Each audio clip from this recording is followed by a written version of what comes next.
Digestion is a process by which the gastrointestinal system absorbs important nutrients for the body and chemically changes the unused food into waste. Salivation is the first step of digestion. Saliva contains amylase that breaks down carbs when contact is made with food. Mastication alters the food into a ball of chewed food. Saliva makes the bolus slippery, making it easier to be swallowed and slid down the back of the throat and esophagus. As you swallow, the epiglottis maneuvers to block the bolus from going into the trachea. The bolus passes through the esophageal sphincter before it enters the stomach. Inside the stomach, hydrochloric acid is released, breaking down large food molecules into smaller ones and liquefying the bolus.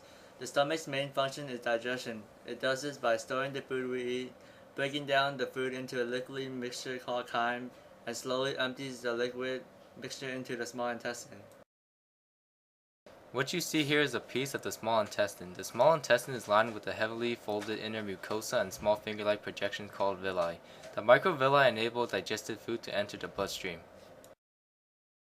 The liquefied bolus, called chyme, then passes through the pyloric sphincter and enters the duodenum, the first section of the small intestine.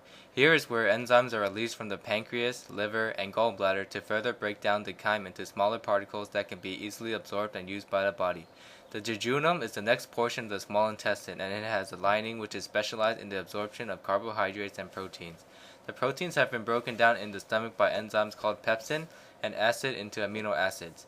The carbohydrates are broken down in the duodenum by enzymes from the pancreas and liver into sugars.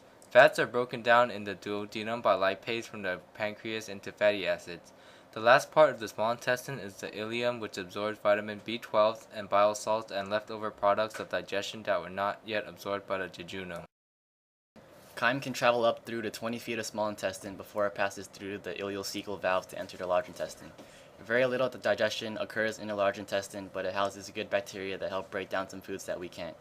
Undigested chyme that enters the large intestine is considered waste.